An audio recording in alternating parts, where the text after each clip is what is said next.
Hey, what's up? This is CJ Pearson's Round Pool, and may the rock be with you. Yeah.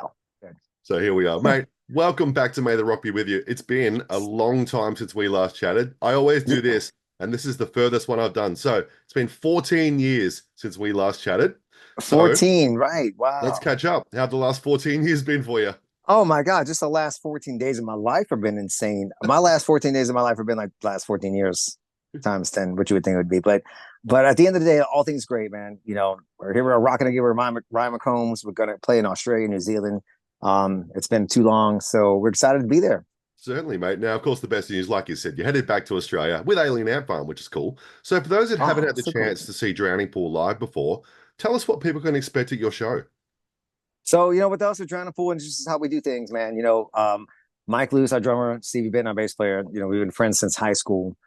We've been rocking out. We've been through such a roller coaster ride of, the music business managers. And, unfortunately, we lost Dave Williams in 2001. And here we are with Ryan McCombs again. And, dude, we get on that stage, we plug and play, we put on a live show. Every night's different. We have a loosely based set plan, of songs that we're going to be playing. So, yeah, dude. Here we are now. Here we are. And it's been a while since you've been to Australia. So do you have a great memory of a past tour down here? Dude, so the first time we actually played with Alien Ant Farm was a Big Day Out tour back in 2002. Mm. And we've been friends with those guys for 20 plus years. So the first time I went there, I mean, dude, you live there, everybody's super cool. It's beautiful. It's really is like the new world, if you will. So I was like, man, I think I might move here. And then we played again in 2016. Yep. 2016, and same thing, same feeling. So this time around, the third time around, I'm like, I gotta bring my wife. The kid's like, hey, come check out Australia. We might actually really move here. I should call some real estate agents. Cool. So Sydney's that, expensive. So, Sydney's great, but it's really expensive. yeah, I should be outside of city, maybe like Mount Gambier or something like that. There you go. Is Nice. that too Yeah, far away? a little bit, but it's still accessible.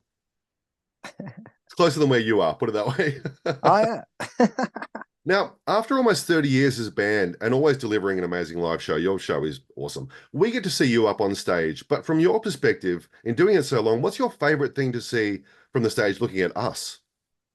Dude, it's always great. The energy that we exchange, and it's different from night to night. And I can also tell, um, you know, here we are playing our songs, our art, the music that we wrote, that came from our heart, like life experience, and just play a song like Tear Away, for example. Mm. And it never fails. It seems like, on the nightly for shows, it's you can tell someone uh just again using Terror as an example, there's a fan here that just has this look on their face, or somebody's like crying during the song. It's rock and roll. You're like, there's no crying in rock and roll, but there is, man. It's family and friends, and it's metal, but it's still, at moments like that, like with 37 Stitches or Tearaway, it gets deep, man. And just to have that kind of connection every night, and also, obviously with Let the Bodies Hit the Floor, man, you just see that look in everybody's eye, like here it comes, and just everybody goes nuts, and you just get it out in the pit, and that's what it's all about, man. Having a great time at the show. It's like, it's like rock and roll, heavy metal workout session, if you will. And by the end of the night, man, everybody's having a great time. Dude, I love it, dude. There's never a dull moment. And like I said, nightly, it's different. And I'll be looking forward to hanging out with our, Australian fans again. It's been a long time. Awesome, man. We can't wait. Now, in terms of new music, we just had a new single drop in the way of Revolution, the final Amen. Tell us a bit about the song, and is this the start of much more to come from the band? It's definitely a start of a lot more to come. The whole the way we came into, having Ryan McCombs back in the band. We were starting out the beginning of God, it's almost been 2 years now that it's been in the band. Wow. And we had a couple of big festival shows, one of them being with Pantera. Mm. And we thought about bringing Ryan back in for like some reunion shows. But the second he got here, and actually he stays right here in my studio. He sleeps right here on this couch, man. And we just started working on songs again. Like we never skipped a beat. It's been like 12, 13 years since we've been together. And we've always had a great writing connection, writing relationship. And yeah, dude, we have so many things on the plate right now. It's like we can't, it's just finding the time to record it and get it done. Mm. Revolution being the first one of many songs that we're recording. We plan on trying to get a handful done in December and January before we make it out to Australia. And shortly thereafter, trying to finish up a new record and get some new songs out by Well, next year. try a few new songs out when you're here, see how they go. Definitely. There's two actually particular ones that I would love to get out before we get there in February, man. So that's what we're trying to get accomplished in the next few weeks. I'm here when I get off the phone with you, man. I'm just going to turn on the computer and start rocking again. Awesome. I love that. Now, when you go back to working with someone you had previously, obviously with Ryan, in the process of putting the album together, did you find that things just slipped back into previous ways, or has time apart helped both sides bring in new ideas to the writing process? Yeah, I mean, we're all different. Everyone 13 years later are definitely different people. Life experience, has changed. Some of us, married or divorced or kids or this and that, whatever. So we've had a lot of experience, on our own and come back together.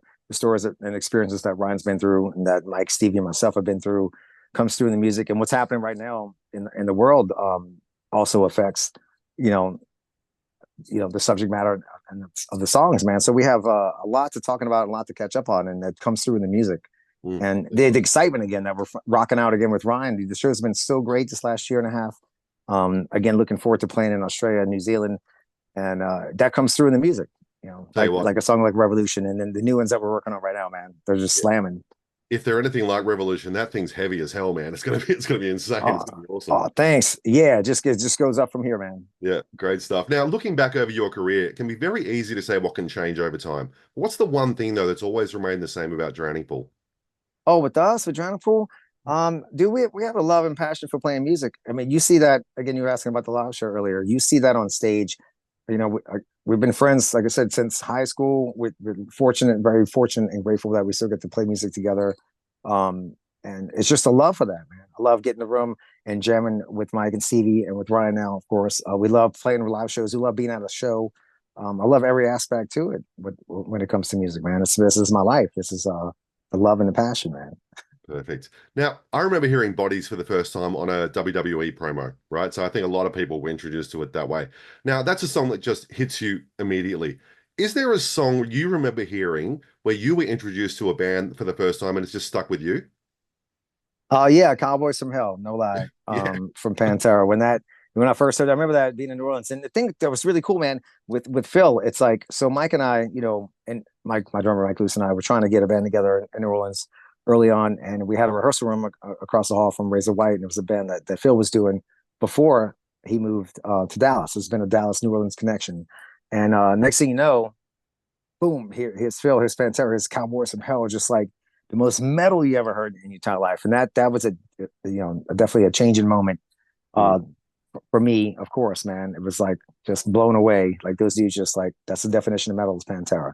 So that was a moment for me for sure. I'm a Tool fan as well, dude. That was another one that came out that was just like a big influence. How like deep they can go with songs and how they can take something you don't realize 10 minutes have gone by listening to a song because you're just so enthralled and you're so lost in it. It's not just like catchy hooky stuff as much as it takes you on a journey. Yeah. Wow. I love I don't, that. I Now, don't know if I swayed from your question, but I just got perfect. caught up in the music, bro. No, well, that's all we do. Now, on Bodies, I don't know if you're familiar with a band called the Marvelous Three, Butch Walker's band. Yeah. That's I Right. know you're talking about. Now, did you know last year they released a song called If We're on Fire called Let It Burn, right? Has a lyric Okay. in it that says, We let the bodies hit the floor like a metal band, a drowning pool made of quicksand, right? Which is Okay, cool. awesome. Now, just curious if you'd heard it and what it makes you feel like to have your song referenced to this day. I haven't heard that particular one, but I will say this: it's always dude. I'm so thankful and grateful. It's a compliment when anybody has fun with the song, dude. I sit around my house and I have like 10 other versions of Bodies. I mean, I wrote the song, and my wife is always telling me, man, you should put that out because I have like a mandolin version, I have this funk version, I have this like JT, Justin Timberlake like dance version. So I'm taking my own song and just having fun with it and doing parodies myself. So when other people use it or use lines from that song, it's awesome to write something so fun and so simple and to like have it like be interpreted in so many different ways and used in so many different forms and fashions. So I'm just blown away by it, man. It's Yeah, wild. so cool. Now, if there was ever a documentary or a biopic to be made about the band, what would you want it to be called? Oh, um what we want to be called? What would you want it to be um called? Yeah. A life in a day of the drama fool, drunken fools, pounding jewels. We've been through a roller coaster ride of everything, man. I wanted, I guess I brought it upon myself. Just, a young, high school kid, all about metal and rock and roll, wanted to live that lifestyle. You read the stories about Motley Crue when it first started and how insane it was. And again, Pantera just blowing stuff up. And then here you are actually living the lifestyle and doing all these things, experiencing every aspect of it. A lot of it that I've destroyed, a lot of bands. And you know, for us to still be here doing this together again with Mike and Stevie and with Ryan, dude, it's wild. We're coming up on 25 years since we put Bodies out, and here we're all still having fun playing the song every night, man. And that's what it's all about, having a great time on a rock show. Great stuff. Love that. Now, lastly, let's look ahead to the future with a prediction. Finish this sentence for me. In 2025, Drowning Pool will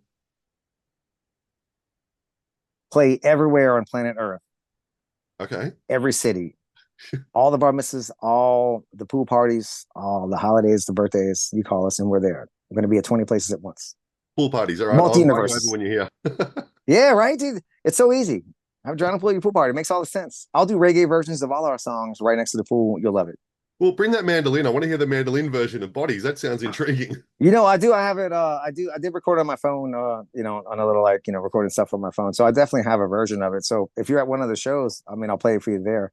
All right. I don't know I'll if I'm see you going in to Sydney. pack the mandolin, but you know, I was very fortunate to get to play. Is it going to California? I did a Led Zeppelin cover on Shiprock one year, and just on the flight, they're like, "Can you do the mandolin part?" I'm like, "Yeah." So I got down on it. That's just another instrument I love playing, man. It's got its own expression, if you will. Awesome stuff. Now, as I said at the start, it's been 14 years. You were my 9th ever interview that I did back when I first started the website. All right, Today, which you're one is number, this one? this is number 774. 774 Mm. from 9, hmm 14 years. hmm Man, that's a whole lot of talking, man. Then we get you some throat coats and tea. A pleasure, mate. That's It's good to awesome, see. dude. Good to Dude, great for you, man. I hope you met like some really cool musicians and got some great stories. certainly That's have. cool what you do. Man, you definitely gonna be at the show because I I'm mean I have definitely gonna be in stories for Sydney. days. I know we have some of the time here, but you get me on a roll, man, and the stories start coming out, and it's like I forget what year it is. I blacked out for a good 20 of them, but when the stories come back, it's good times. All right, we'll hit up. We'll catch up in Sydney, man. It's going to be a great time. Yeah, Sydney. It's a little expensive to live there, so I should move It is. outside. Okay. We'll meet up in Mount Oh, Gambier or something. Mount Gambier. Mount Gambier. That was a wild show. Woo! Awesome. CJ, thanks so much for your time, man. Absolute pleasure again. Like I said, it's been a long time. Let's not make it another 14. Yeah, let's not do that, man. We're gonna try to come back every year, try to be like the house band in Sydney. Awesome stuff. All right. I'll see you in Sydney, mate. All right, thanks for having me, man. See ya. Bye.